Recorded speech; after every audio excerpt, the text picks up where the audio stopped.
ये जो हमारा ये पब्लिक के ऊपर जो ये इतना भार थोपा है हमारे विधायक और नगर परिषद मसूदा जी ने, ये इन्हें पिछली 9 मार्च 2020 को हाउस मीटिंग हुई थी, उसमें सभी पार्षदों ने इसका विरोध किया था। भाई विधायक जी, प्रधान मसूदा जी, इसके ऊपर ये हाउस टैक्स जो सरचार्ज को ना लगाया जाए। इन्होंने सरचार्ज लगा करके बैक डेट से अप्रैल 2020 से लगा करके सरकार के ऊपर, जनता के ऊपर बोझ डालने का काम किया है, जो कि जनता के अंदर पूरा रोष है। और जब तक जनता नहीं चाहेगी हम इसके ऊपर नहीं लगने देंगे और हम जनता के साथ पूरा के मुकाबला करेंगे। हम आज यहाँ सभी पार्षदों को समर्थन देने के लिए हैं, जो कि विधायक और चेयरमैन मसूदा ने काला बिल जो पास किया है, कूड़ा करकट के नाम पर जो पैसे लेने का जो काम किया है कोरोना जैसी महामारी के अंदर, इसका हम विरोध करने के लिए यहाँ पर पहुँचे हुए हैं और आगे भी इसका विरोध करते रहेंगे। ये काला कानून जिन्होंने पास किया बिना हाउस की मीटिंग के, इन्होंने ये पास कर दिया। हाउस की मीटिंग में 9 मार्च को ये फैसला हुआ था सर्वसम्मति से, सभी पार्षदों ने ये फैसला किया था भी ये काला कानून नहीं लगाना चाहिए, कूड़ा करकट के नाम पर पैसे का चार्जर का नहीं लगाना चाहिए। लेकिन उसके बाद अचानक विधायक सुभाष सूदा ने अपनी कोठी पर कुछ पार्षदों को बुला करके ये काला कानून कुरुक्षेत्र की जनता पर थोपने का काम किया। हम उसके विरोध में यहाँ पर पहुंचे हुए। अपनी तरफ से थानेसर की जनता से अपील करना चाहता हूँ, अगर आपसे यूजर चार्जेस के नाम पर कोई पैसे वसूलने आता है तो आप उसको कहो, गाड़ी वाले को, कि आप हमारे एमसी को साथ लेकर आओ, तभी हम आपको यूजर चार्ज देंगे, अन्यथा हम अपना यूजर चार्ज नहीं देंगे। ये थानेसर नगर परिषद प्रशासन ने जनता के ऊपर नाप शनाप वोट डालने का काम जो किया है, इसको कुचलने का काम भी हम, जिन्हें ये बार बार विपक्षी बोलते हैं, इसको कुचलने का काम हम करेंगे। अपना सीधा सा उद्देश्य एक है। अगर ये आज आंदोलन हो रहा है, इसका उद्देश्य एक ही है, लोकतांत्रिक प्रक्रिया का गला क्यों घोटा जा रहा है। या तो किसी प्रस्ताव को हाउस में लेके नहीं आना जाना चाहिए था। अगर किसी प्रस्ताव को, कोई प्रस्ताव निरस्त सर्वसम्मति से हुआ है तो उस प्रस्ताव को लागू नहीं किया जाना चाहिए था। बात 50 रुपये की नहीं है। जब आपने अखबारों में देखा होगा, 50 रुपये से लेके 2000 रुपये तक मंथली चार्जेज लोगों पे लगाए जा रहे हैं।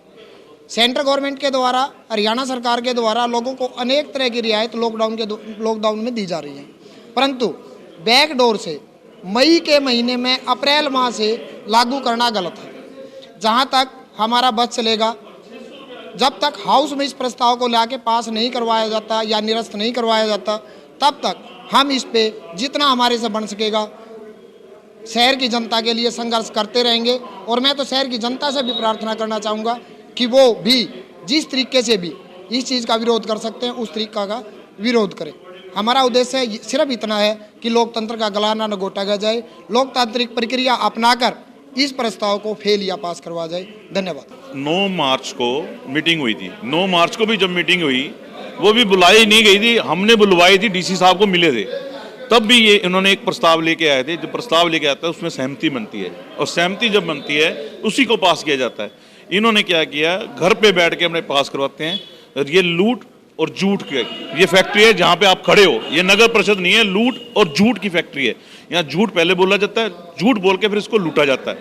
और आज ये जो लूटने का काम कर रहे हैं, ये 50 रुपये के हिसाब से साल के अंदर 12 महीने होते हैं, यानी कि 600 रुपये। मेरे वार्ड में चलिए 200 मकान ऐसे हैं जो कि 100 गज से नीचे हैं, यानी कि 70 रुपये 60 रुपये जिनका हाउस टैक्स बनता है। हाउस टैक्स देने का मतलब ये है, सिर्फ एक मात्र सुविधा मिलती है उसके अंदर, सिर्फ सफाई की व्यवस्था। इसके अलावा हाउस टैक्स के देने के बाद कौन सी सुविधा हमारे को सरकार दे रही है या नगर परिषद दे रही है, ये विधायक जी स्वयं आके बता दें। अगर 70 रुपये देने वाला आदमी 600 रुपये साल का देगा, वो गरीब आदमी देगा कहाँ से। इसलिए मैं कह रहा हूँ ये झूठ और लूट की फैक्ट्री है। झूठ और लूट की फैक्ट्री का मतलब है जहाँ झूठ से लूट का सामान बनाया जाता है, और सामान का मतलब हमारी मैडम उमा सूदा जी ये सामान बनाकर बेचती हैं, प्रोडक्ट है इनका, फिर जाके लेके पैसे ये पता नहीं कहाँ इकट्ठा करते हैं, हमें नहीं पता। एक बात और मैं कहूँगा, ये अब आपको जाके पत्रकार महोदयों को बताएंगे भी हमारे को ना ये NGT ने बोला है जी। अरे मेरे भाई, NGT ने बोला, जिस दिन हमारे पास मीटिंग हुई थी उस दिन आपसे हमने कहा था भी दिखाओ, उसको दिखाया नहीं गया, आज तक भी नहीं दिखा पा रहे कि है क्या ये सुविधा। हमारे को भी पता लगे, हम भी पढ़ लेंगे, नहीं पढ़ सकेंगे इसे पढ़वा लेंगे भाई, हैं, वो दिखाते तक नहीं। आज ये हमारे साथ सारे विधायक, हमारे पार्षद 10 पार्षद, और जो आज हम जो ये सभी पार्षद यहाँ इकट्ठे हुए हैं, जो इन्होंने घर घर यूज़र चार्जेस लगाने का काम किया 50-50 रुपये। आज से 2 महीने पहले 9 मार्च को नगर परिषद की हमारी बैठक हुई थी। उसमें सभी पार्षदों ने एक फैसला लिया था कि ये यूजर चार्जेस नहीं लगाए जाएंगे।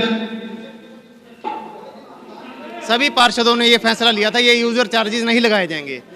उसके बावजूद भी 1 अप्रैल से विधायक सुभाष सुधा ने और नगर परिषद की चेयरपर्सन उमा सुधा ने इस चार्जेस को 1 अप्रैल से लगाने का फैसला किया।